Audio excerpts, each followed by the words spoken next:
Bonjour à toutes et à tous et bienvenue dans votre émission du jeudi. Aujourd'hui, nous allons parler du patrimoine maritime et de l'association Pointu et Patrimoine en compagnie d'une véritable figure de Saint-Mandrier. Je parlais de Gérald Polito. Bonjour Gérald. Bonjour. Alors merci d'avoir répondu à l'invitation, bien sûr, en premier lieu. Puis dans ton cas, pas d'ambiguïté, tu es une véritable figure mandréenne. Oui, j'en fais partie, on va dire. Ouais. Est-ce que tu connais l'émission ? Oui, un peu. Un petit peu. Donc on commence toujours par les mêmes questions. D'accord. Tu es né où et quel métier as-tu exercé ? Je suis né en 1759 à Saint-Mandrier-sur-Mer. Mais bon, Ouais. à la Seine en réalité, Ouais. déclaré à Saint-Mandrier, il faut le préciser. Et j'ai navigué, j'ai travaillé dans la marine marchande et j'ai travaillé pour France Télécom Marine, câble sous-marin. D'accord. Alors parle-nous un petit peu justement de cette carrière professionnelle. Combien de temps tu as fait ça ? Mon premier embarquement, il était en 1979. Ouais. Je partais pour les Bermudes.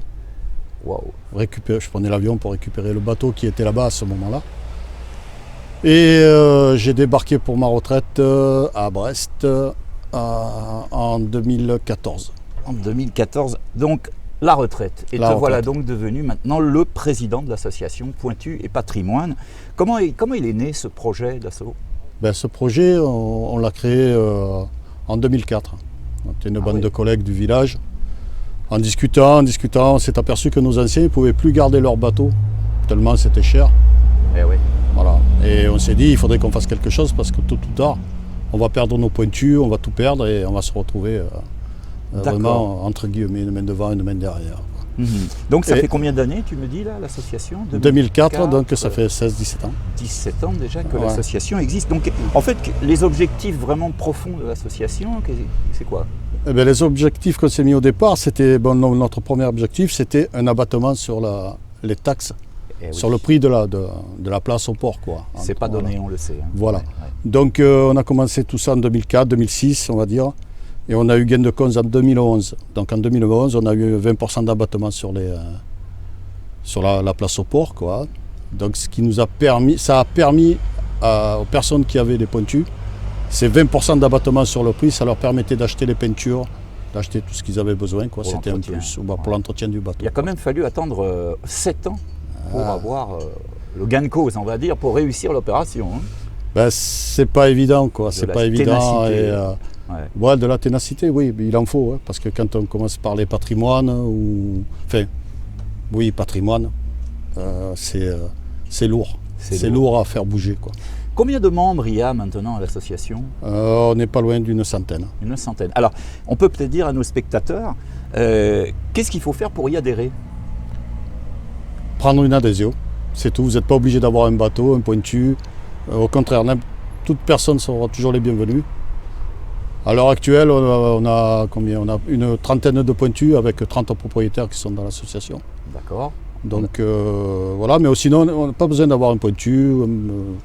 Donc les activités, la Saint-Pierre, bien sûr. Saint-Pierre la Saint-Pierre qui est important. Hein. Oui. Saint-Pierre, c'est important pour nous, C'est une des fêtes les plus importantes, Alors je pense justement à ces adhérents en me disant si j'ai pas de pointu, donc en fait en tant qu'adhérent, à quoi je peux prétendre, qu'est-ce que je peux faire pour aider l'association ?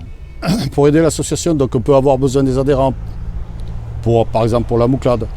On demande toujours des adhérents parce qu'on est quand même l'organisation de la Mouclade à la Saint-Pierre, ça nous donne à peu près il faut qu'on soit une trentaine de personnes. Alors, déjà. On le rappelle pour nos spectateurs, la Mouclade, c'est des tonnes de moules qu'il faut éplucher, qu'il faut nettoyer. Il y a 700 kilos de moules. 700 kilos de moules, donc, et là, peut-être que les adhérents sont bienvenus aussi pour donner un coup de main. Pour le nettoyage. C'est du boulot. Et puis c'est un moment de rencontre, on se retrouve. C'est un moment de fraternité, on va dire.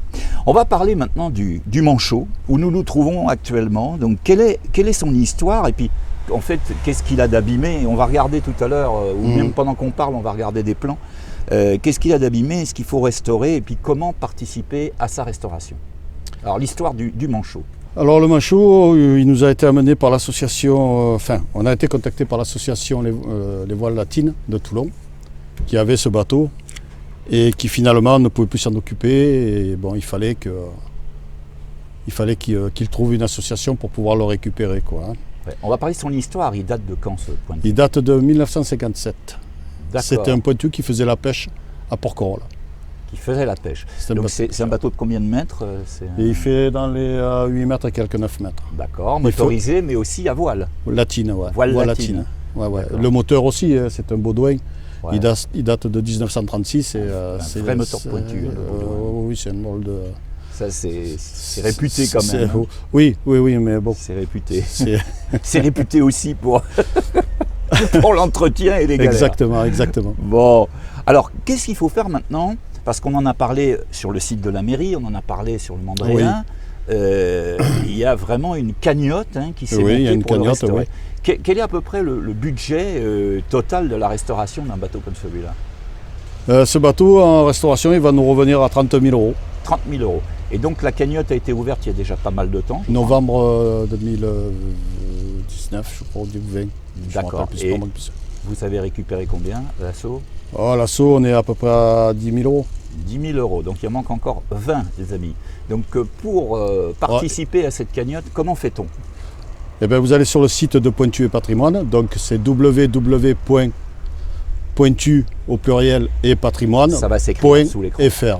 D'accord. Et là, vous tombez directement sur la cagnotte. Sur la cagnotte. Voilà, quoi. D'accord. Donc, il y a après, pas mal vous pouvez mettre les dons que vous voulez. Hein.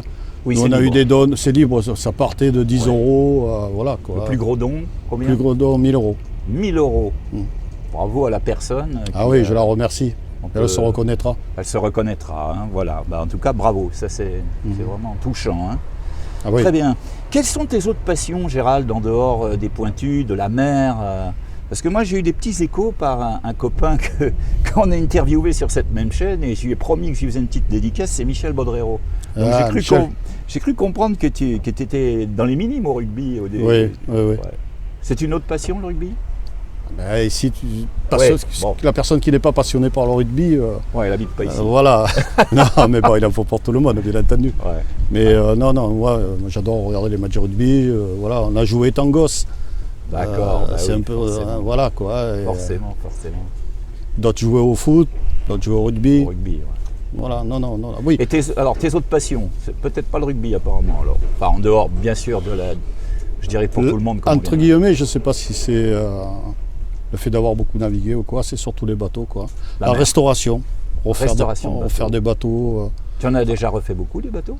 J'ai refait le mien. Et j'en ai un qui attend sur la cale là-bas, ça fait déjà un petit moment, il faudrait que je le termine. Donc tu as un pointu, bien sûr. Oui. Quelle année celui-là? Il est de 1929. C'est un Rio Polo. D'accord. Et il s'appelle comment? Marie-Flore. Marie pour ma fille, Flore pour mon fils. Il est dans le coin? Il est juste là. D'accord, il est sur la panne. Bon, eh bien écoute, Gérald, si tu connais un petit peu l'émission, il y a une série qui est un peu rigolote qui s'appelle les questions du tac au tac. Donc je pose la question, tu réponds rapidement. Si tu étais une couleur? Si j'étais une couleur? Quelle couleur? Bleu. Le bleu. Si tu étais un animal? Un albatros. Ah, pourquoi un albatros? La liberté. La liberté. Si tu étais un plat en cuisine? Dur. Comme j'aime bien manger. Oui, on aime tous bien manger. Ça serait. Alors, une bonne polenta. Une bonne polenta. Ah, une polenta. Bien. Et maintenant, un peu plus compliqué. C'est nouveau, ça vient de sortir. Si tu étais une chanson? Je viens du Sud, Sardou. Oui, je viens du Sud. Dédicace à Ken Nicolas qui l'a rechanté et qui a fait un très beau clip avec Serge Cogoni qui est passé d'ailleurs dans notre émission récemment. Et il avait fait un très très beau clip en compagnie de Thierry Roux qui est passé dans l'émission aussi. Et on voit de très très belles images. Je viens du Sud, c'est parfait. Pour conclure, Gérald, les deux questions traditionnelles de l'émission. Qu'est-ce que tu aimes le plus dans la vie et qu'est-ce que tu détestes le plus dans la vie? Je trouve que les gens sont de plus en plus indifférents, intolérants. Oui. Et tout ça, je trouve que c'est peut-être... c'est lamentable. C'est lamentable. C'est triste. On ne regarde pas son voisin, on ne regarde pas... Les gens marchent, ils ont la tête baissée, je ne sais pas. Ça ne coûte rien de dire bonjour à quelqu'un, même si on ne la connaît pas. Et la situation actuelle ne favorise pas non, plus les échanges. C'est clair, et c'est malheureux, quoi. C'est mon point de vue. D'accord. Donc ça, on va dire que c'est un petit peu ce que tu n'aimes pas dans la vie. Mais ce que tu aimes le plus, c'est quoi? Parler. Hein? Non, discuter, je sais pas, rencontrer même des gens qu'on ne connaît pas, et avoir une discussion, apprendre, découvrir, connaître les gens, voilà quoi. Mais ça, c'est peut-être le fait d'avoir beaucoup navigué, beaucoup voyagé, qui fait ça que aide ça aussi, aide beaucoup. Quoi. Ça nous donne une petite ouverture d'esprit un peu plus large. Alors Gérald, si tu avais maintenant un message à faire passer, ça serait lequel? À passer à nos spectateurs. Et tu peux t'adresser à cette caméra parce que là c'est toi. Ouais. C'est toi qui leur parle là. Profiter de la vie, être tolérant, regarder un peu les autres au lieu de regarder toujours son nombril. Quoi. Je pense que ça ne ferait pas de mal. Écoute, c'est encore un beau message. On a souvent de très beaux messages en conclusion de Figures Mandréennes. Merci beaucoup Gérald de nous avoir invités sur le Manchot. Oui. Est-ce que je voudrais remercier toutes les personnes qui ont participé au don. Donc je les remercie. J'allais justement en reparler parce qu'on va le réincruster. Donc pour faire des dons, il faut absolument sauver ce manchot, sauver ce pointu parce qu'il est beau, Et puis, comme tout pointu, ça a une vie, c'est la prolongation de l'histoire dans la mer. Hein. Donc encore un grand merci Gérald. Et puis pour nous, on se retrouve comme tous les jeudis sur cette même chaîne. Hein. Donc vous connaîtrez le nom du prochain invité en regardant Facebook. Et puis vous n'oubliez pas de vous abonner à la chaîne, bien évidemment, et d'activer la petite cloche pour avoir les notifications et ne rien manquer de l'actualité. À jeudi prochain.